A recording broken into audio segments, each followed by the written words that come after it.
Hey everybody, and welcome back to BK's Bullets. Today we're going to take a look at The Trials of Shazam, the complete series.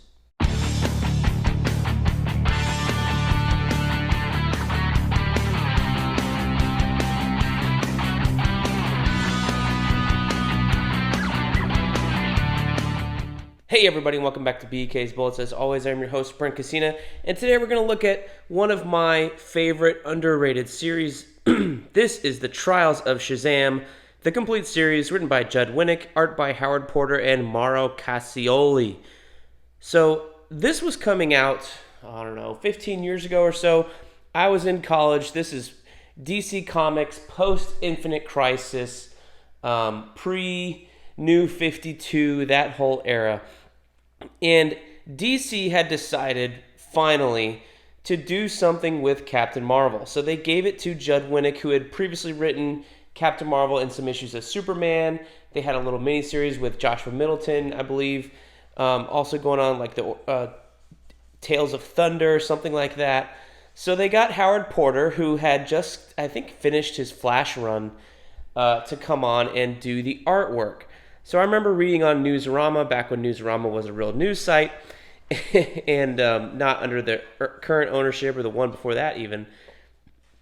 And pretty much this came out of Brave New World, right? So this was out of that initial series, this one shot that launched a whole bunch of other things. Is that what this prologue is from? And it's pretty much telling the tale of how Freddie Freeman becomes Shazam. Well, not Shazam, but Captain Marvel. And how the current Captain Marvel, Billy Batson, becomes the wizard Shazam. So this is before they decided to change the name of the character to Shazam only in the New 52, but it was nice that they were consolidating things.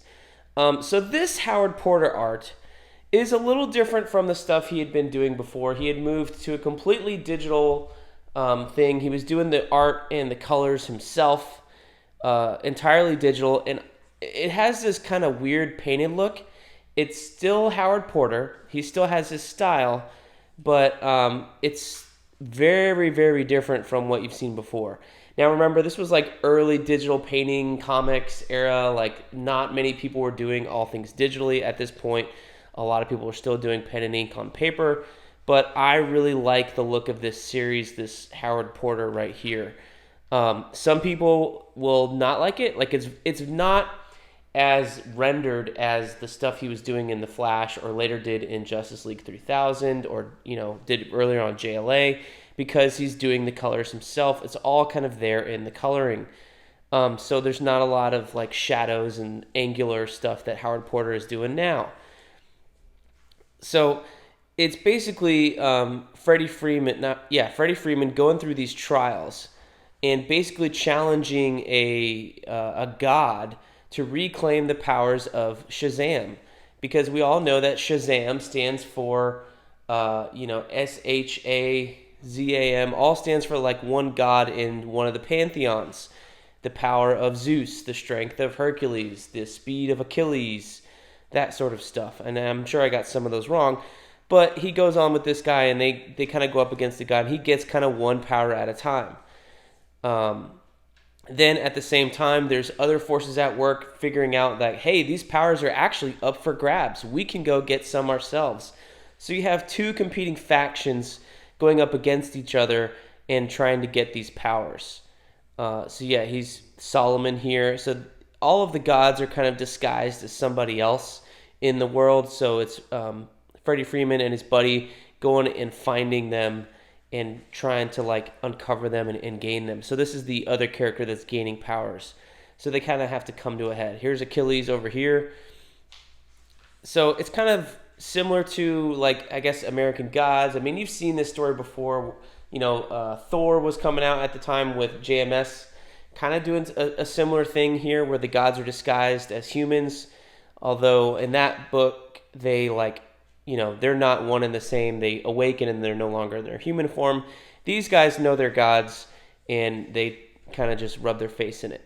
So around episode 5 or 6, something happens to Howard Porter in his personal life. I think I don't know if he got sick or he broke his arm. Like, he was really going through some tough times. So unfortunately, Howard Porter, he goes all the way, I think maybe it's issue 7, doing a phenomenal job. Maybe he had broken his arm and was working through it at the time. But here with, chapter 7 still got him. Chapter 8 maybe is where Mauro Cassioli takes over. And you can see the art style kind of evolve and shifting here. Maybe he's taking shortcuts as his arm's broken. I can't remember the exact story, but it was it becomes clearer and clearer. Either his style's evolving or he's doing different things to try and get the job done.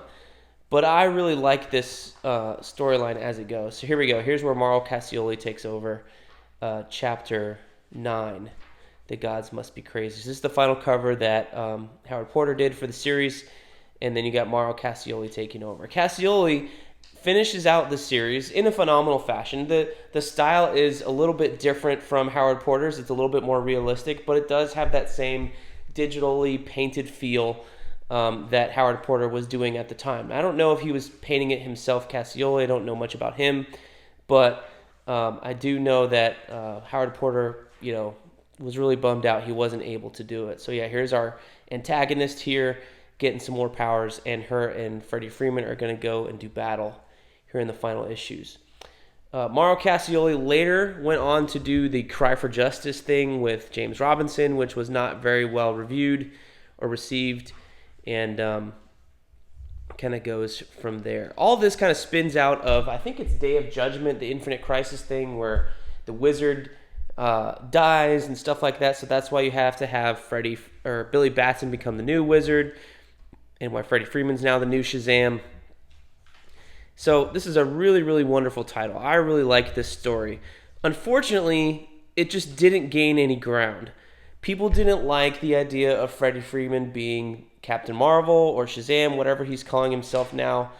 And then they kind of didn't do anything with the character. There was no more series after this. There was not another mini-series. Yeah, here he is. I Am Shazam. So this is when they decided to rename the character from Captain Marvel to Shazam. I guess the right stuff with Marvel when they took over the Captain Marvel trademark had become too complicated. But unfortunately, nothing ever happens with Billy Batson. There comes a one-shot later on where he's still Shazam, and then the New 52 happens a couple years later.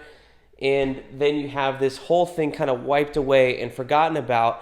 And to me, this is one of the hidden gems of Shazam stories, because you're introducing all these different characters, all the gods who have gifted their powers to the letters of Shazam and why they're invoked, things like that. So it was really, really fun. And it was when Judd Winnick was still writing comics, and he was coming off of the Red Hood storyline at the time. He was kind of a hot writer. Howard Porter is a great artist, so I don't know. I guess people just didn't like Shazam at the time. There was no movie to promote or anything like that. He wasn't a main character in anything. I think the last couple books that Captain Marvel himself had been in Johns' JSA series, so he was kind of underutilized at the time. So to have them move to Freddie Freeman be the character, I guess maybe rubbed people the wrong way. It never really took off in such a way that it was completely reversed within about 5 years with the New 52. But I really like this book. I think if you find it on the shelf, go seek it out. It is $25. It came out maybe last year or something like that. Fairly recently, collected together for the first time, I believe, altogether, because it was probably in 2 volumes before. Let me see. Yeah. Oh, no, actually 2019. Okay. Man, I didn't realize this collection was this old. But I think there's a fair chance you can still find it on the shelf somewhere. But anyways, seek it out. Trials of Shazam, a nice 12-issue series, story front to back, great art, great writing, great character. It really made me interested in the idea of Shazam, so that when the New 52 came out and they were doing the backups in JLA, I was interested in reading more about him. So this is the thing that got me interested in Shazam, and now we have the movies and all this other stuff. There's no Black Adam in here, so don't worry about that.